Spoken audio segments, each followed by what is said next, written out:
जिस पर गुजरती है ना माँ, वो जानता है कि उस समय पर जब ये कहा जाता है कि आपको ये बीमारी हो गई है या ये तकलीफ आ गई है, और कई बार तो डॉक्टर को पता भी नहीं चलता है कि उसका इलाज क्या होगा। कई बार तो उन्हें मालूम है, वो कर देते, और कई बार वो अंदाज से चलते हैं कि शायद यही है जो कर सकते हैं और इससे ज़्यादा हम कुछ नहीं कर सकते हैं। तो ऐसी स्थिति में अगर आपके मन को कोई संभालता है तो वो आपकी ईश्वर भक्ति है जो आपको संभालती। देखो, रुपया पैसा तो ऐसे भी लक्ष्मी माता ना आती जाती रहती है, उसको घूमना अच्छा लगता है ना, वो ज़्यादा दिन रहती नहीं है एक जगह पर, उसका पाँव फिर जाता है, तो कभी यहाँ से वहाँ और वहाँ से यहाँ चली जाती है, इसलिए उसकी तो क्या ही बात करनी। पर बड़ी चीज़ यह है कि जब आपके पास दुनिया का कोई सहारा न रहे, आपके पास धन भी न रहे, पर उस समय पर भी अगर आपके मन में अटूट भक्ति है तो आपको कौन हिला सकता? कोई नहीं हिला सकता। फिर सपोर्ट सिस्टम्स मैं हमेशा बोलती हूँ कि सिवाय ईश्वर के कोई और हो नहीं सकता है। बाकी सब क्या है, वो पूछ लेंगे, बात कर लेंगे, अफसोस कर लेंगे, हाँ ये क्या हो गया, उई बाबा ये तो अच्छा नहीं हुआ, अरे ये क्यों हो गया, और फिर धीरे से कहेंगे पापों के फल भोग रहे हैं तो वो जले पे नमक छिड़क जाएंगे, है ना, पापों के फल भोग रहे हैं। तो बंदा बेचारा और टूट जाता है कि मैंने ऐसे क्या पाप कर्म किए कि मुझे ये सब देखना पड़ रहा है। लेकिन कभी कभी जब संतों के, महात्माओं के शरीरों में कष्ट आते हैं, रोग आते हैं, तकलीफ आती है, दूर क्या जाना, पूज्य स्वामी अखंडानंद सरस्वती जी महाराज, उनके हार्ट का इशू था, एक समय के बाद आके डायबिटीज़ का इशू हो गया, एक समय के बाद कैंसर भी हो गया, कितने रोग शरीर को हुए उनके। तो अब हम क्या कहेंगे, यानी बड़े पाप कर्म थे उनके कि इतना शरीर उनका दंडित हुआ।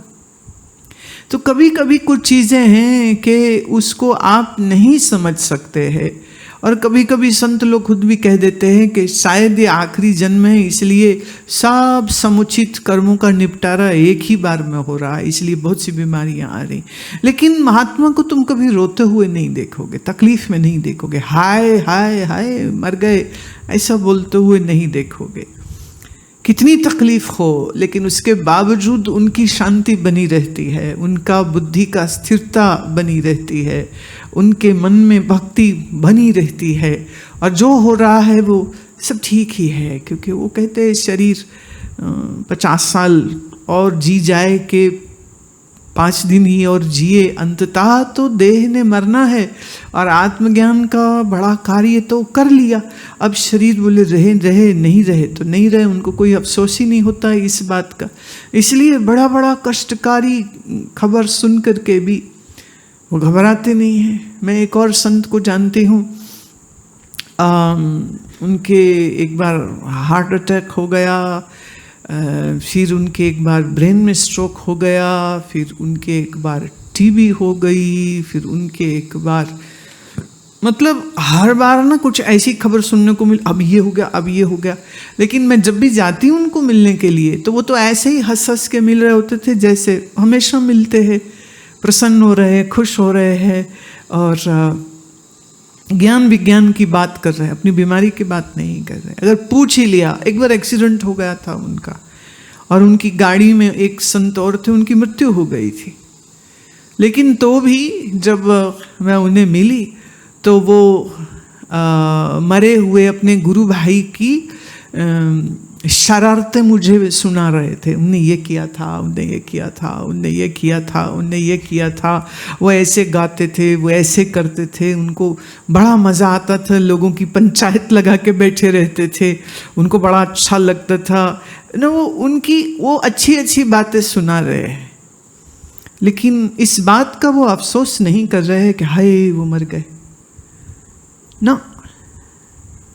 तो जन्म और मृत्यु को, हानि और लाभ को, सुख और दुख को, जय और पराजय को, मान और अपमान को जो सहजता से स्वीकार कर सकता है उसी को हम ज्ञानी कहते हैं।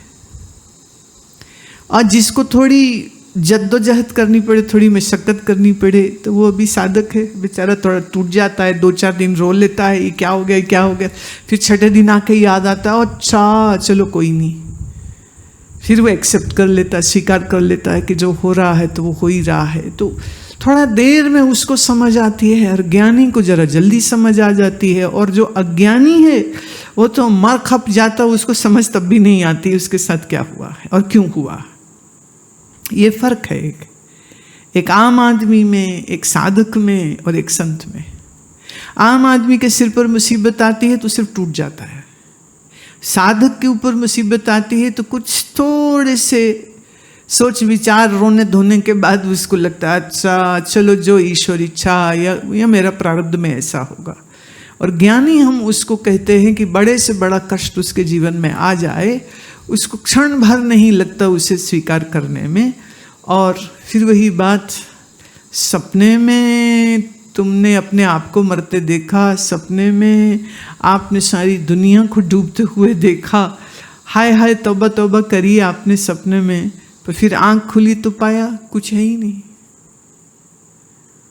तो ज्ञानी के लिए जगत सब स्वप्न है। इसलिए कुछ भी हो रहा हो, बुरे से बुरा, अच्छे से अच्छा, कैसा भी हो रहा हो, वो अपनी एकाग्रता, अपनी बुद्धि की स्थिरता और अपने आनंद के ठहराव के उस बुद्धि के स्वरूप से पीछे नहीं हटता। ये फर्क। पर ये भी मैं जरूर कह दूं, ज्ञान सुनना बड़ा आसान काम है, कान के छेद खुले हैं, आवाज तो मेरी चली ही जाएगी। लेकिन प्रश्न ये उठता है कि जब तुम मेरे साथ नहीं बैठे होते हो तब तुम क्या करते हो? 4 लोगों के साथ गप्पे मारते हो, इसकी उसकी राग द्वेष निंदा की चर्चाएं करते हो? अगर हाँ तो तुम साधक नहीं हो।